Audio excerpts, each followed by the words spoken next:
Welcome to morning bulletin. Hyderabad లోని తెలంగాణ భవన్ వద్ద BRS working president KTR తీవ్ర వ్యాఖ్యలు చేశారు. ఇకపై ఇది తెలంగాణ భవన్ కాదు, జనతా గ్యారేజ్ గా మారిందని ప్రకటించారు. ప్రజలకు ఏ సమస్యలున్నా ఇక్కడికి వచ్చి న్యాయవాదుల ద్వారా సలహాలు తీసుకోవచ్చునని చెప్పారు.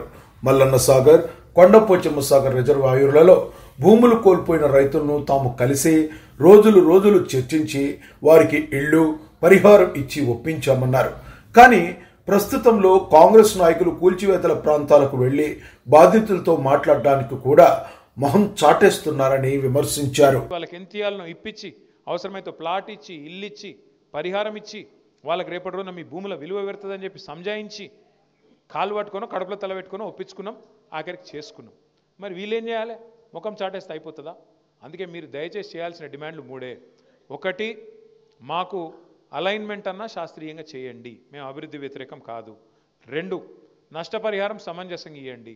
ఇది సరిపోదు, ఏ రకంగా కూడా బహిరంగ మార్కెట్లో ఒక రేటు ఉంది, ఎస్ఆర్ఓ రేట్ ఒకటి ఉంది. మరి దాన్ని పెంచి మానవతా కోణంలో ఒక దగ్గర మామ్నూర్ ఎయిర్పోర్ట్ కాడ 1,20,00,000 ఇస్తున్నారని చెప్పి కూడా తమ్ముడు ఇచ్చిండు వెంకటేష్. ఎకరానికి ఎయిర్పోర్ట్ 1,20,00,000 ఇస్తారు.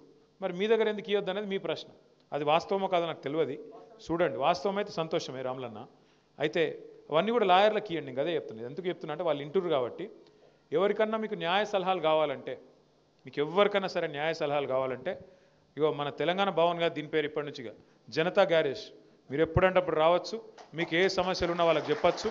మీకు న్యాయపరంగా కూడా ఎలాంటి చిక్కులు లేకుండా, ఇబ్బంది లేకుండా వాళ్ళు మీకు సలహాలు కూడా ఇస్తారు. ఇక మీ వాళ్ళే ఉన్నారు ఇదంతా నాయకులు. వెలుగును నింపుతోందని, ఈ విజయానికి మూల కారణం కార్మికుల కృషేనని ముఖ్యమంత్రి రేవంత్ రెడ్డి అభినందించారు. సంస్థ లాభాల బాట పట్టడంలో కార్మికుల పాత్ర కీలకమని పేర్కొన్నారు. సింగరేణి కార్మికులు శ్రమిస్తేనే విద్యుత్ ఉత్పత్తి, పరిశ్రమల అభివృద్ధి సాధ్యమవుతుందని గుర్తు చేశారు. తెలంగాణ ఆర్థిక వ్యవస్థలో సింగరేణి పాత్ర అమోఘమని, ఈ స్థాయికి తీసుకొచ్చిన శ్రామికులు, సిబ్బంది అంకిత భావం ప్రశంసనీయమని కొనియాడారు.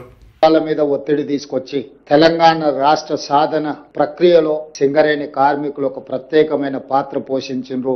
దాన్ని మా ప్రభుత్వం, మా పార్టీ ఎప్పుడూ వారి యొక్క భాగస్వామ్యాన్ని గుర్తిస్తూనే ఉంటుంది. అదేవిధంగా గోదావరి పరివాహక ప్రాంతంలో ఉన్న సింగరేణి బొగ్గు గనులు ఈ దేశానికి, జాతికే వెలుగులను అందిస్తున్నాయి. ఈ దేశంలో వెలుగులు విరజల్లుతున్నాయి అని అంటే సింగరేణి కార్మికుల యొక్క శ్రమ. మీరు ఉత్పత్తి చేసిన బొగ్గు ఈనాడు దేశానికి వెలుగులు ఇవ్వడమే కాదు, ఈనాడు పరిశ్రమలను నడిపించి ఆ పరిశ్రమలను లాభసాటి బాటలో నడిపించడంలో కూడా సింగరేణి కార్మికులు ప్రత్యేకమైన పాత్ర పోషిస్తున్నారు. మరి నిరంతరం కష్టపడి ఈ జాతీయ ఆదాయంలో, రాష్ట్ర ఆదాయంలో అత్యంత కీలక పాత్ర పోషిస్తున్న కార్మికులకు ఆ సంస్థకు వచ్చిన లాభాలలో భాగస్వాములను చేయాలని, వాళ్ళకు వాటాలు పంచాలని, ఒకనాడు సింగరేణి సంస్థ నష్టాలలో కూరుకుపోయి మూతపడుతుంది అనుకున్న సందర్భంలో కాకా వెంకటస్వామి గారు కేంద్ర ప్రభుత్వంతో సంప్రదించి ఆనాడు ఈ సంస్థను ఆదుకోవడానికి అవసరమైన చర్యలన్నిటిని కూడా చేపట్టి ఆ తర్వాత సింగరేణి సంస్థ వెనక్కి తిరిగి చూడకుండా లాభాల బాటలో నడుస్తా ఉంది. ఆ వచ్చిన లాభాలలో శ్రమశక్తిని నమ్ముకున్న కార్మికులకు వాటాలు పంచాలని మన ప్రభుత్వం నిర్ణయం తీసుకొని ఈ రోజు మిత్రులు బట్టి విక్రమార్క గారు ఒక మంచి ఆలోచనతోటి కార్మికులను అభినందిస్తూనే, కార్మికులకు బోనస్లు పంచుతూనే, భవిష్యత్ పెట్టుబడులకు కూడా ప్రణాళిక, భవిష్యత్ తరాలకు సింగరేణి సంస్థను అందించాలంటే భవిష్యత్ ప్రణాళికలు ఉండాలి, సంస్థ విస్తరించాలి, వివిధ రూపాలలో కార్పొరేట్ కంపెనీలతో పోటీ పడే విధంగా ఈ సంస్థను బలోపేతం చేయడానికి ఎన్నో చర్యలను వారు చేపడుతున్నారు. అందులో భాగంగానే లాభాలు 6,394 కోట్లు 2024-25 సంవత్సరానికి లాభాలు వస్తే అందులో కార్మికులకు పంచడానికి దాదాపుగా వారు 4,034 కోట్ల రూపాయలు ఈరోజు వారికి కేటాయించడానికి ముందుకు వచ్చిండ్రు. అదే విధంగా భవిష్యత్ పెట్టుబడుల కోసం 4,034 కోట్ల రూపాయలు, కార్మికులకు బోనస్లు పండుగ సందర్భంగా ఇవ్వడానికి 2,360 కోట్ల రూపాయలు, ఇవి 41,000 సింగరేణి ఆదాయాన్ని గత 10 ఏళ్లలో కేసీఆర్ ప్రభుత్వం తీవ్రంగా దెబ్బతీసిందని ఉప ముఖ్యమంత్రి బట్టి విక్రమార్క తీవ్రంగా విమర్శించారు. 2 బొగ్గు బ్లాకులను ప్రైవేటు సంస్థల నిర్వహణకు అప్పగించడం వలన సింగరేణి సంస్థకు ఆదాయంలో కోత తప్పలేదని అన్నారు. దేశానికి వెలుగులు నింపే ఈ మహత్తర సంస్థను బలహీనపరిచే విధానాలు బీఆర్ఎస్ ప్రభుత్వ కాలంలోనే జరిగాయని భట్టి ఆరోపించారు.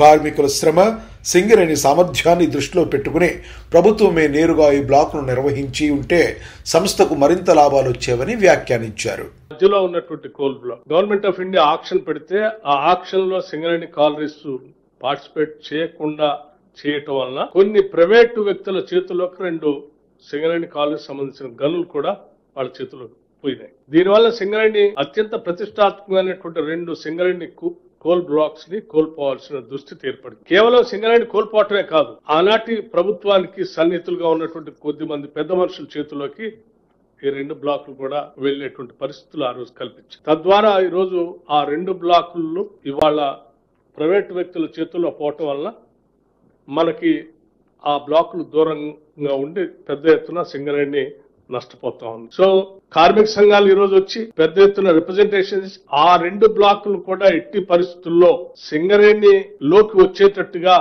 ప్రయత్నం చేసి ప్రభుత్వం వాటి తీసుకొచ్చేటువంటి కార్యక్రమాలు చేపట్టవలసిందిగా వారి రిప్రజెంటేషన్స్ కూడా ఇవ్వటం జరిగింది. యాజమాన్యం కూడా ఈరోజు అందులో కోల్ పెద్ద ఎత్తున అందుబాటులోకి వచ్చే అవకాశం ఉంది కాబట్టి ఆ 2 బ్లాకులు ఎట్టి పరిస్థితుల్లో పోనీయకుండా మనం తెచ్చుకోవాలని యాజమాన్యం కూడా ఆలోచన చేస్తా ఉంది. యాజమాన్య ఆలోచన, బోర్డు ఆలోచనల్ని ఇటు సింగరేణి కార్మికులు అడిగినటువంటి దాన్ని రెండింటిని కూడా దృష్టిలో పెట్టుకొని ప్రభుత్వం కూడా సీరియస్ గా ఇది రాష్ట్ర ప్రజలకి సింగరేణి సంస్థకు ఉపయోగపడే కార్యక్రమం కాబట్టి ఆ 2 బ్లాకులు కూడా ఉన్నటువంటి సింగరేణి కాలనీస్ లోకి భాగస్వామ్యం కావటానికి ఉన్న మార్గాలన్నింటినీ ఎతికి ఆ మార్గాలని అన్వేషించి ఎట్టి పరిస్థితుల్లో ఆ బ్లాకులు తెచ్చుకునే కార్యక్రమాలు చేపట్టాలని చెప్పి ప్రభుత్వం ఆలోచన చేస్తా ఉంది. తప్పనిసరిగా దీనికి సంబంధించి కేంద్ర ప్రభుత్వానికి కూడా మేము ఇప్పటికే గతంలో రిప్రజెంట్ చేశాం, భవిష్యత్తులో కూడా రిప్రజెంట్ చేసి వాటి తెచ్చేటువంటి కార్యక్రమానికి మార్గాన్ని సుగమం చేయటం. విజయవాడ కనకదుర్గమ్మ గుడిలో జరుగుతున్న దసరా నవరాత్రి ఉత్సవాలపై మాజీ దేవాదాయ శాఖ మంత్రి వెల్లంపల్లి శ్రీనివాస్ తీవ్ర విమర్శలు చేశారు. ఉత్సవాల నిర్వహణలో అధికారులు సమన్వయం చూపడం లేదని చెప్పుకొచ్చారు. కనీసం స్థానిక ఎంపీ కూడా పట్టించుకోవడం లేదంటూ ఆయన ఆరోపించారు. దుర్గమ్మను అడ్డు పెట్టుకుని కమర్షియల్ వ్యాపారాలు చేస్తుందని, ఇది కూటమి ప్రభుత్వ నిర్వాకమని ఆరోపించారు. దసరా నవరాత్రులు లక్షలాది భక్తులు తరలివచ్చే వేడుకలు కావడంతో అన్ని విభాగాలు సమన్వయం అవసరమని, కానీ ప్రస్తుత పరిస్థితి భక్తుల్లో అసంతృప్తి కలిగిస్తుందని చెప్పుకొచ్చారు వెల్లంపల్లి. దివ్యాంగులు ఎలాగో తెలియదు, అదేవిధంగా చంటి పిల్లల్ని పెట్టుకున్న వాళ్ళు ఎలాగో తెలియదు. వీటి గురించి కనీసం ఎంపీ గారు పట్టించుకున్న పరిస్థితి లేదు.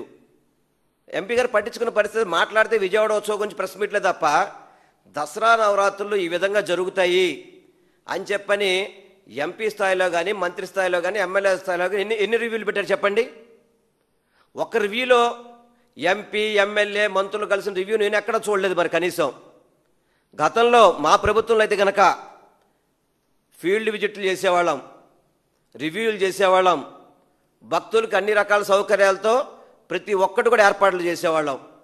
ఈరోజు కేవలం విజయవాడ ఉత్సవకే ప్రజాప్రతినిధులందరూ కూడా పరిమితం అయిపోయారు. ఎందుకంటే నేను వేరే విధంగా మాట్లాడలేదు. మీరు దుర్గమ్మని ఏ విధంగా దుర్గమ్మ పేరు చెప్పుకుని విజయవాడ ఉత్సవాలు అని చెప్పని కమర్షియల్ యాక్టివిటీస్ స్టాల్స్ చూడండి. విజయవాడ ఉత్సవానికి స్టాల్స్ అంట 10 సైజు వచ్చేసి 56 రోజులకి 3,50,000 రూపాయలు వసూలు చేస్తారట. స్థలాలన్నీ ఏమో ప్రభుత్వ స్థలాలు, పున్నమి కానీ, స్టేడియం కానీ, తుమ్మలపల్లి కళాక్షేత్రం కానీ, ఘంటసాల కానీ, ఇప్పుడు మీరు ఏదైతే గొల్లపూడిలో దేవాలయ శాఖ చూసుకున్నారో అన్ని ప్రభుత్వ స్థలాలే.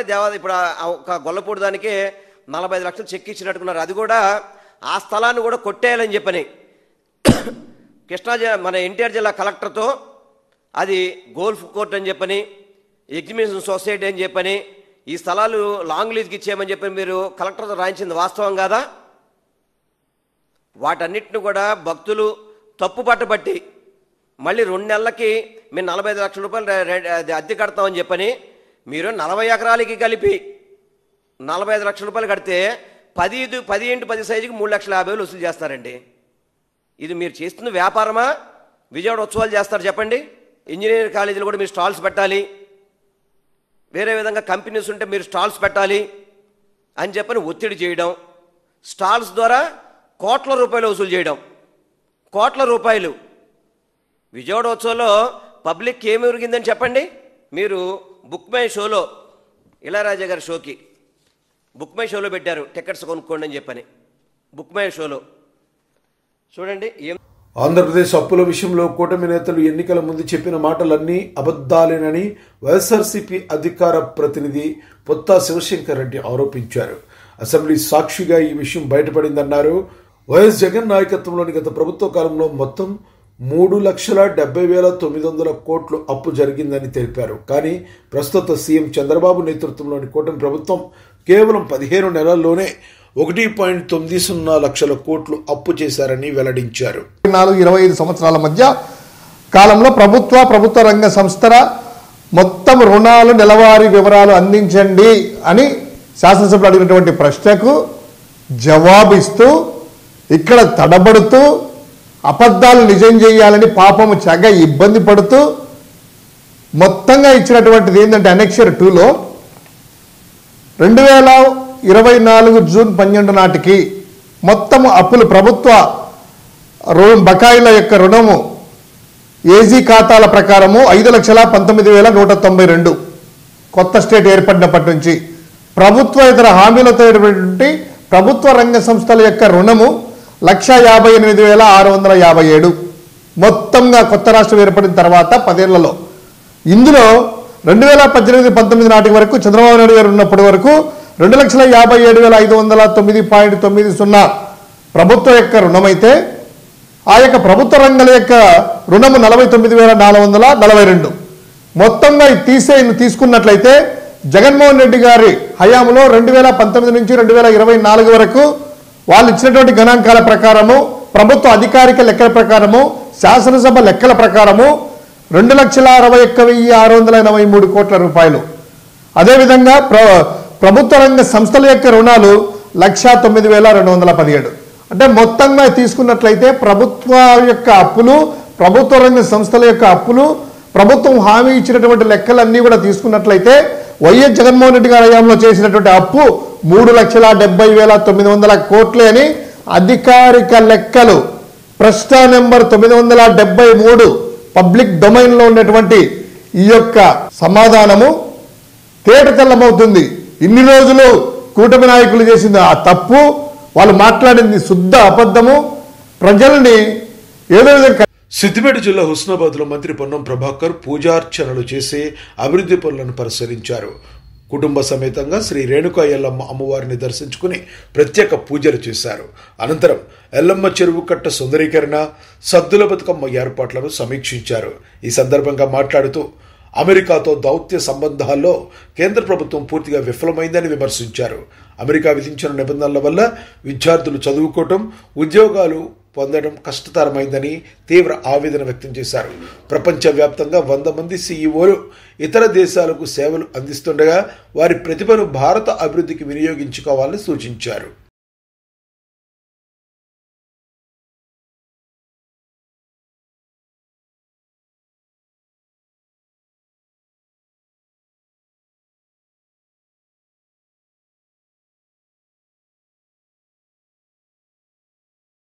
దౌత్య సంబంధాల్లో విదేశాంగ శాఖ తరఫున ఇటువంటి నియంత్రణ పెడతా ఉన్నప్పుడు భారత ప్రభుత్వం పూర్తిగా వైఫల్యం పొంది విదేశాల్లో ఉన్న వాళ్ళంతా కూడా వచ్చి ఈ తెలంగాణ రాష్ట్రంలో పెట్టుబడులు పెట్టి గ్రామీణ ప్రాంతాల్లో సెకండ్ టైర్ అంతా హైదరాబాద్ చుట్టే కాకుండా ఇటువంటి ప్రాంతాల్లో మేము ఇక్కడ రేపు ఇండస్ట్రియల్ ఎస్టేట్ ఏర్పాటు చేస్తాను, లేకపోతే రకరకాలుగా గ్రామీణ ప్రాంతాలకు విస్తరణ జరిగే విధంగా పారిశ్రామికరణ చేస్తూ ఇతర సాంకేతిక పరమైనటువంటి అభివృద్ధిని చేయాలని ఈ యొక్క పరిస్థితులలో విదేశాల్లో ఉన్నటువంటి తెలంగాణ బిడ్డలందరికీ విజ్ఞప్తి చేస్తా ఉన్నాం. లోక్సభలో ప్రతిపక్ష నేత రాహుల్ గాంధీ వ్యాఖ్యలపై బీజేపీ రాష్ట్ర అధ్యక్షుడు రామచంద్రరావు తీవ్రంగా స్పందించారు. నాంపల్లి ఎగ్జిబిషన్ మైదానంలో ప్రధాని నరేంద్ర మోడీ ఫోటో ఎగ్జిబిషన్ ను ప్రారంభించిన ఆయన దేశంలో తిరిగే రోడ్లు, విమానాశ్రయాలు మోడీ హయాంలో సాధించిన ప్రగతికి నిదర్శనమని ఆయన తెలిపారు. రాహుల్ గాంధీకి ఈ అభివృద్ధి కనపడకపోవటం ఆశ్చర్యకరమని ఆయన ప్రశ్నించారు.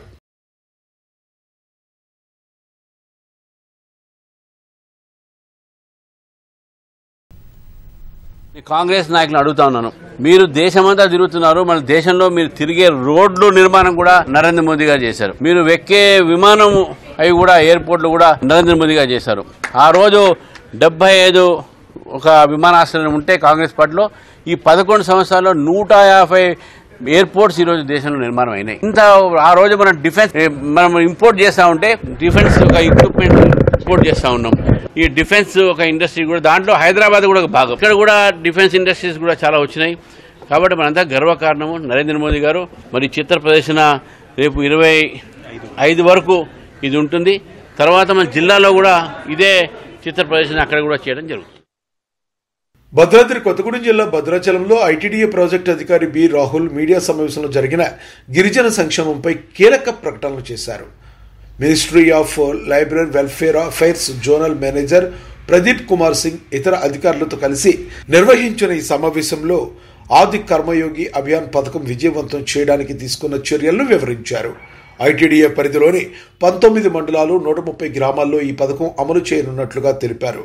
దుమ్ముగూడెం మండలంలోని నడికుడి, సింగవరం గ్రామాల్లో దీన్ని లాంఛనంగా ప్రారంభించనున్నట్లుగా వెల్లడించారు. అంగన్వాడీ టీచర్, ఆశా వర్కర్, ఒక స్కూల్ టీచర్, ఇట్లా ఈ టీంకి అందరికీ కూడా ట్రైనింగ్స్ ఇచ్చాము. సో ఈ ట్రైనింగ్స్ అన్నీ కూడా మన ఆదివాసీ ఊర్లలో అసలు పనిచేసే ఆఫీసర్స్ అంతా కూడా హైలీ మోటివేటెడ్గా ఉండాలి, ఆది కర్మయోగిలాగా పనిచేయాలి అని మా ఆఫీసర్స్లో మోటివేషన్ తీసుకురావడము ఒక భాగము. రెండవది విలేజ్లో ఏమేమి సమస్యలు ఉన్నాయి, ఆ సమస్యలను ఏ విధంగా మనం తీర్చుకోవచ్చు అన్న ప్లానింగ్ అంతా కూడా విలేజెస్తో కలిసే తయారు చేయడం రెండవది. మూడవది సెంట్రల్ గవర్నమెంట్ కానీ స్టేట్ గవర్నమెంట్ కానీ ఏమేమి స్కీమ్స్ ఇస్తుంది, దాంట్లో ఎంతెంత సబ్సిడీస్ ఉన్నాయి, అవన్నీ మరి ఎలిజిబిలిటీ ఉన్న వాళ్ళందరికీ తెలుసా లేదా, ప్లస్ విలేజ్లో ఇన్ఫ్రాస్ట్రక్చర్ అంటే రోడ్లు కానీ బిల్డింగ్స్ కానీ వీటిలో కూడా ఏమైనా గ్యాప్స్ ఉన్నాయా, ఆ గ్యాప్స్ ఉంటే వాటిని మనము మళ్ళీ మనం సబ్మిట్ చేస్తే దాని నుంచి శాంక్షన్స్ తీసుకొని చేసుకోవడము. సో ఆఫీసర్స్ మోటివేటెడ్గా ఉండడము, దానితో పాటు ప్రజలందరూ ఆదివాసులందరూ ఈ అభివృద్ధి దాంట్లో భాగస్వాములై వాళ్ళ ప్రాబ్లమ్స్ వాళ్ళే ముందుకు తీసుకొచ్చి ఆ సొల్యూషన్లో కూడా వాళ్ళు భాగం కావాలన్నది ఈ అభియాన్ యొక్క ముఖ్య ఉద్దేశం. దీనిలో భాగంగా ఇప్పుడు ట్రైనింగ్స్ అన్ని కంప్లీట్ అయ్యాయి. రేపటి నుంచి మనం యాక్చువల్గా ఫీల్డ్లోకి వెళ్తున్నాము. రేపు దుమ్ముగూడెం మండలంలో మనము 2 విలేజెస్తో స్టార్ట్ చేస్తున్నాము. దీంట్లో మనము ఫస్ట్ ఆది సేవా కేంద్ర అని ఒక సేవా కేంద్రాన్ని, అది జీపీ బిల్డింగ్ ఉండొచ్చు, అంగన్వాడీ సెంటర్ ఉండొచ్చు, ఆ విలేజ్లో ఏది గవర్నమెంట్ ఎస్టాబ్లిష్మెంట్ ఉంటే దాన్ని ఆది సేవా కేంద్రంగా పెడుతున్నాము. సో రేపు ఈ 2 విలేజెస్లో ఆది సేవా కేంద్రాలు ఇనాగ్రేట్ చేసుకోవడము. దాని తర్వాత మనకు అంటే ఈ ప్రోగ్రామ్ అంతా కూడా మన తెలంగాణ యొక్క ముఖ్యమైన పండుగ బతుకమ్మ పండుగ జరుగుతున్న రోజుల్లోనే ఇవి కూడా చేస్తున్నాం కాబట్టి సో రేపు బతుకమ్మను కూడా మేము ఈ ఆది కర్మయోగిలో భాగంగా చేయబోతున్నాము. తర్వాత మెయిన్ ఉద్దేశము ఒక గ్రామ సభ రచ్చబండ టైప్ పెట్టుకొని ఊర్లో ఉన్న పెద్దవాళ్ళను, యూత్ని అందరినీ కూడా అక్కడికి పిలుచుకొని ఏం సమస్యలు ఉన్నాయని ఫస్ట్ డిస్కస్ చేస్తాము. దాని తర్వాత ఊర్లో మెయిన్ ఏరియాలో ట్రాన్సాక్ట్ వాక్ అంటే మొత్తం తిరిగేసి వాళ్ళ సమస్యలను యాక్చువల్గా మళ్ళీ చూడడం, అంటే రోడ్స్ ఉన్నాయా లేదా, డ్రైన్స్ ఉన్నాయా లేదా, కరెంట్ ఉందా లేదా, బిల్డింగ్స్ రిపేర్స్, అట్లా అన్నీ మళ్ళీ ఆ వాకింగ్లో అంతా చూసుకొని మళ్ళీ గ్రామసభ మళ్ళీ గ్రామ పంచాయతీకి వచ్చి ముందనుకున్నది ఏంటి, నిజంగా ప్రాబ్లమ్స్ ఏంటి, ఇట్లా అని చెప్పేసి విలేజ్ విజన్ ప్లాన్ అంటే 2030లో మా గ్రామ పంచాయతీ ఎట్లా ఉండాలి, 5 సంవత్సరాల తర్వాత ఎట్లా ఉండాలి అన్న యాక్షన్ ప్లాన్ అంతా తయారు చేసుకొని ఇట్లా 130 విలేజెస్లో తయారు చేసుకున్న తర్వాత దానికి తగ్గ అప్రూవల్ గ్రామసభ అప్రూవ్ చేస్తే మనకు సెంట్రల్ గవర్నమెంట్ స్టేట్ గవర్నమెంట్ కలిసి శాంక్షన్ చేస్తాయి. ఈ భాగంగా రేపు మనం చేస్తున్నాము. దీంట్లో అక్కడ యూత్కి కానీ పిల్లలకు ముగ్గుల కాంపిటీషన్స్, చిన్నపిల్లలకు లేకపోతే వాలీబాల్ కాంపిటీషన్స్, ఇట్లా అన్నీ కూడా అంటే మనం యాక్చువల్గా మనం పండుగ చేసుకుంటున్నాము. ఆది కర్మయోగిలో భాగంగా కూడా ఈ పండుగను ఇంకా మరింత మంచిగా చేసుకుంటున్నాము. సో నెక్స్ట్ అక్టోబర్ 2 వరకు మన పరిధిలో ఉన్న 130 విలేజెస్లో కూడా ఈ ఆది కర్మయోగి అభియాన్లో భాగంగా ఈ విలేజ్ యాక్షన్ ప్లాన్ అని తయారు చేసుకోవడం జరుగుతుంది. ఇది ఒక మంచి చక్కని అవకాశం. కాబట్టి మేము రేపు ఈ 2 విలేజెస్ తర్వాత రేపు సాయంత్రం ప్రెస్కి కూడా 130 విలేజెస్ యొక్క షెడ్యూల్ రిలీజ్ చేస్తాము. సో అక్కడ ఆ ఊర్లో ఏ టైంలో మనం ఇది చేస్తున్నామో అది మీరు ముందుగానే మీ ద్వారా ఆ విలేజెస్కి వెళ్ళగలిగితే వాళ్ళు ఆ రోజు అవైలబుల్గా ఉంటే మనకి ఇంకా కూడా ప్రతిసారి ఏమైందంటే గ్యాప్స్ ఏమున్నాయన్నది మా ఆఫీసర్స్ మేము వెళ్ళి రోడ్ లేదు డ్రైన్ లేదని మేము ఎస్టిమేషన్ చేసుకొని వస్తాము. దాంట్లో ప్రజల భాగస్వామ్యం ఎక్కువగా ఉండదు. బట్ ఇది ఒక చక్కని అవకాశం వస్తుంది విలేజ్లో ఆఫీసర్స్తో. ఖమ్మం జిల్లాలో మిషన్ భగీరథ కార్మికుల సమస్యలు ముదురుతున్నాయి. 4 నెలలుగా జీతాలు ఇవ్వకపోవడంతో కార్మికులు ఆర్థిక ఇబ్బందులు ఎదుర్కొంటున్నారని తెలంగాణ రైతు సంఘం జిల్లా కార్యదర్శి బొంతు రాంబాబు వెల్లడించారు. ఎలాంటి కంపెనీ నిర్లక్ష్యం కారణంగా కార్మికులు పస్తులు పెట్టే పరిస్థితి ఏర్పడిందని ఆగ్రహం వ్యక్తం చేశారు. అదే సమయంలో మంత్రులు, అధికారులు పండుగ సంబరాలు చేసుకుంటున్న కార్మికుల కష్టాలపై ఎవరూ పట్టించుకోవడం లేదని విమర్శించారు. మంచినీళ్ళు ఇచ్చేది గవర్నమెంట్, మధ్యలో ఈడ ఆట ఈడెందుకు, అందుకే గద్దరు అనేది మధ్యలో దొరేంద్రో ఈడు పీకుడేంద్రో అని చెప్పి మామూలుగా రాల పాట. ఎందుకంటే నేర్పుగా ఉన్నారు.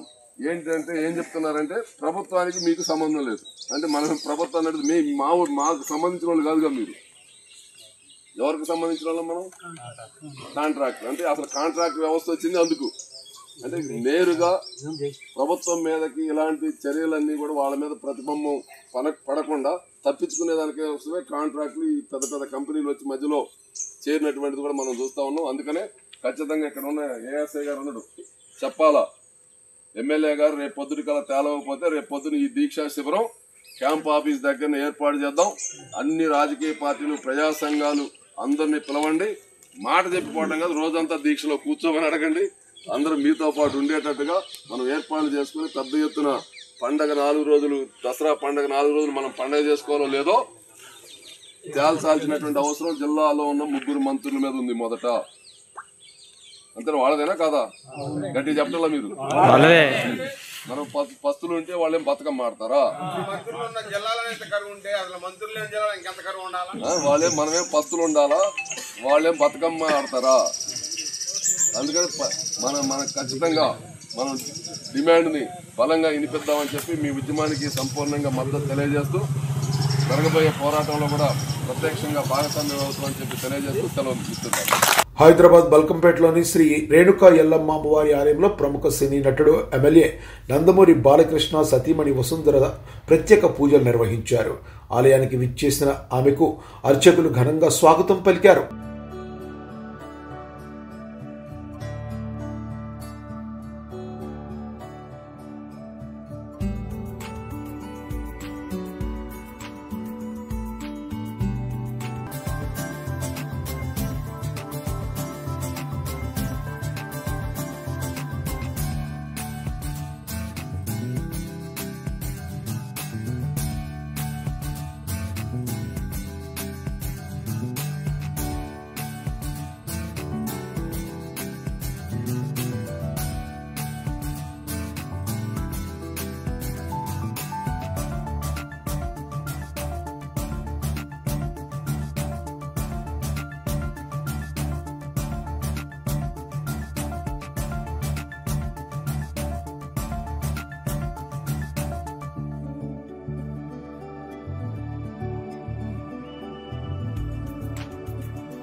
అందరికీ నమస్కారం అండి.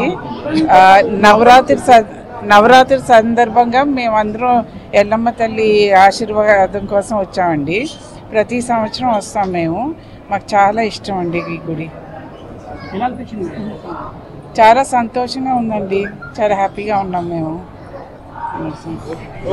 హైదరాబాద్ లో సోమవారం సాయంత్రం కురిసిన భారీ వర్షం నగరాన్ని అత్తలాకుతలం చేస్తుంది. ముఖ్యంగా మెహదీపట్నం, మసబ్ ట్యాంక్, టోలీ చౌకీ ప్రాంతాలు పూర్తిగా జలమయమైపోయాయి. వీధులు చెరువులను తలపించేలా నీటితో నిండిపోయాయి. వర్షపు నీరు రోడ్డుపై ఉధృతంగా ప్రవహించడంతో వాహనాలు నిలిచిపోవడమే కాకుండా కొన్ని నీటిలో కొట్టుకుపోయాయి. తక్కువ స్థాయిలో ఉన్న ఇళ్లలోకి కూడా నీరు చేరడంతో ప్రజలు తీవ్ర ఇబ్బందులు ఎదుర్కొన్నారు.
విశాఖపట్నంలో మిరాజ్ సినిమా హీరోయిన్ రితికా నాయక్ సందడి చేశారు.